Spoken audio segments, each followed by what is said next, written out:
In August 2024, a geologist named Anthony Clark fed a few grains crushed from the heart of Stonehenge into a mass spectrometer at Curtin University in Perth, Australia. He was testing a single slab, the altar stone, the 5-meter sandstone block lying flat at the dead center of the monument. For 100 years, everyone had assumed it came from Wales, like the smaller blue stones around it. The machine disagreed. The mineral fingerprint pointed to the Orcadian Basin in the far northeast of Scotland, more than 750 kilometers away. 6 tons of stone, the length of an entire island, and no one can yet explain how it got there. That single reading is the newest crack in a story that has been failing quietly for a decade. Consider what has come out of these fields in just a few years. A ring of 20 vast shafts, each deep enough to swallow a house, buried in a circle 2 kilometers wide, unnoticed until 2020. 17 ritual monuments no one knew existed, all found in a single survey. A campfire beside a spring that was burning 4,000 years before the first great stone was ever raised. And now, a slab at the very center of it all that should not, by any conventional account, be here at all.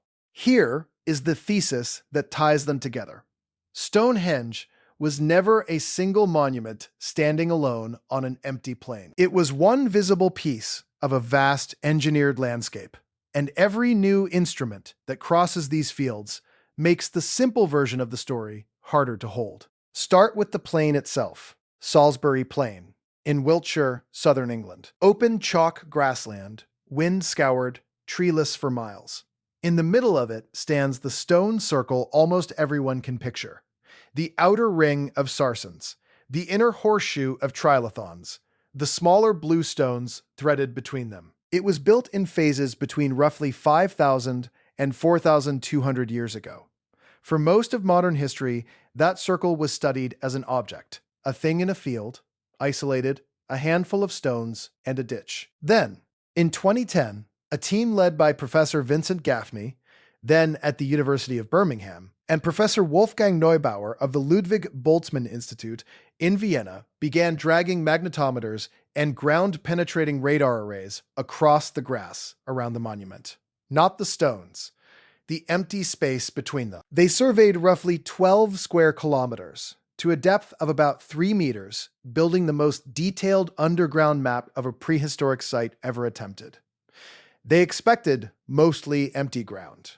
That is not what the instruments returned. The 2014 results, unveiled at the British Science Festival, listed 17 previously unknown ritual monuments, buried henges, shrines, pits, scattered across a landscape that textbooks had treated as blank. Beneath one long barrow, the radar found a massive timber building, apparently used to lay out and deflesh the dead before the mound was raised over it. Gaffney put it plainly. This was not a monument in isolation.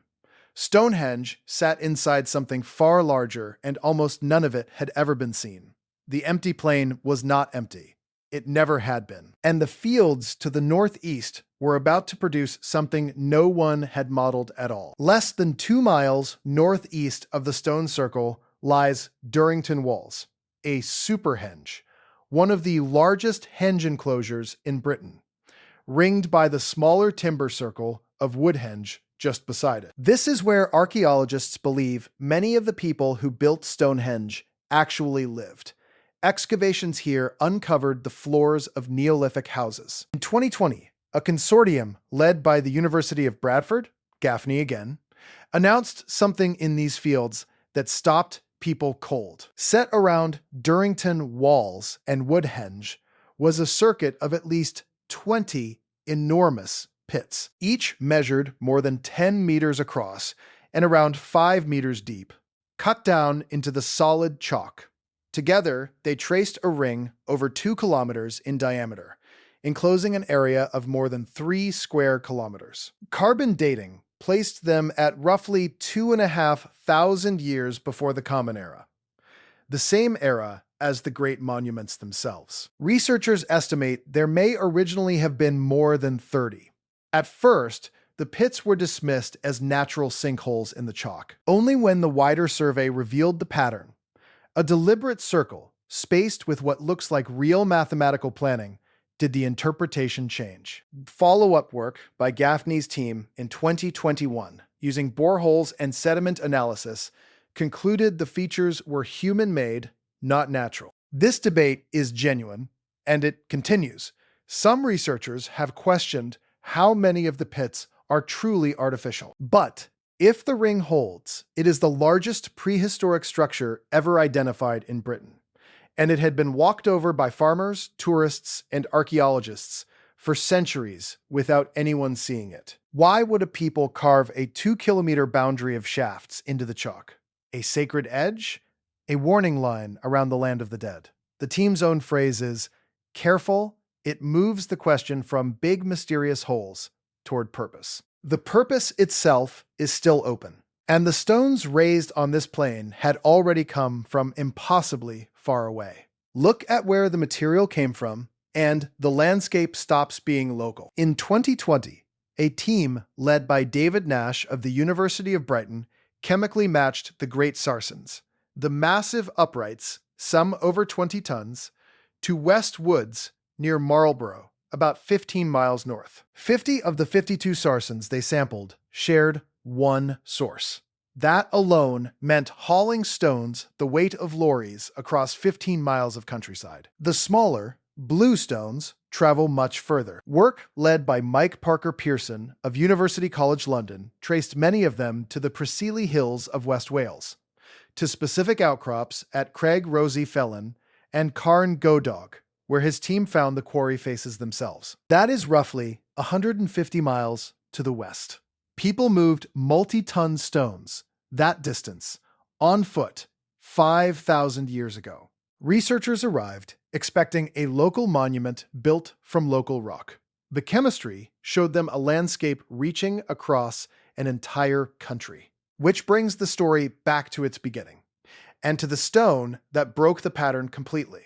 But before the stones, there were people here, far earlier than anyone once assumed. Less than 2 miles east of Stonehenge, beside a spring at a place called Blick Mead, archaeologist David Jack of the University of Buckingham excavated a Mesolithic site layered with the butchered bones of aurochs, huge wild cattle, and thousands of worked flints. The radiocarbon dates run astonishingly deep, with evidence of human activity at the spring stretching back to around 8,000 years before the Common Era. That is roughly 4,000 years before the first sarsen was ever levered upright. The campfire from the opening was burning here. It means this exact patch of ground was drawing people generation after generation, long before the monument existed. Whatever made this place matter, it predates the stones by millennia, and no one can say for certain what it was. By this point, the pattern is hard to miss. Every time a new technology crosses these fields, the site gets bigger and older, not smaller and simpler. A blank plain fills with 17 hidden monuments. A field of sinkholes becomes the largest structure in prehistoric Britain. Local stones turn out to be dragged from Wales, from Marlborough, and one, now, from Scotland. This was not a circle in a field. It was the focal point of an organized world. So, what was it for? The honest answer is that the leading theories each explain a piece, and none explains all of it. Some read Stonehenge as a great gathering place, where scattered communities met and feasted. The pig bones at Durrington Walls suggest exactly such assemblies. Others, following Parker Pearson, see a monument to the ancestors and the dead. Stone for the eternal, timber for the living, linked by the river between them. The astronomy is real and undisputed. The axis aligns with the midsummer sunrise and the midwinter sunset. And the 2014 survey found pits on the nearby Cursus aligned to those same solar points. And there is the political reading. That moving stones the length of Britain was itself the purpose, an act of unification binding distant peoples into one shared labor. The evidence supports fragments of all of these. It settles none of them. So, the title, a new discovery that left scientists stunned. Was anything actually solved? In one narrow sense, yes. The altar stone case is genuinely closed. The 2024 study in Nature, led by Anthony Clark with Chris Kirkland at Curtin, and geologists including Nick Pierce and Richard Bevins of Aberystwyth, and Rob Ixer of UCL, matched the stone's zircon, apatite, and rutile grains to the old red sandstone of the Orcadian Basin, with better than 95% statistical confidence. The century-old assumption that the altar stone was Welsh is finished. The stone is Scottish. That much is established. But look at what solving it opened. A 6-ton slab moved 750 kilometers, a distance the researchers themselves believe was too far through too much forest to drag overland. Their best inference is that it came by sea, around the coast of Britain in the Neolithic. If that is right, it implies boats, coordination, and connections between the far north of Scotland and the south of England that no one had evidence for. The discovery did not shrink the mystery. It widened it into open water. What is established is this. The stone at the center of Stonehenge came from the opposite end of Britain. What remains uncertain is who moved it, how, and why they thought it worth carrying the length of an island to lay at the heart of everything. Stand on Salisbury Plain today, and you see a ring of stones in the grass. What a century of radar, chemistry, and patient excavation has revealed is that the ring was only ever the visible fraction. The surface of a landscape that reached to Wales, to Marlborough, to the coast of Scotland, and back nearly 10,000 years to a fire beside a spring. Each answer has made the thing larger. The plain keeps giving up more than anyone asked it for. The surveys have not stopped. Gaffney's team is still coring the Durrington shafts, still reading the ancient DNA locked in their silt. The next scan of these fields is already underway. And if the last decade is any guide, the ground is not finished stunning the people who study it. Subscribe, and you'll be here when it speaks again.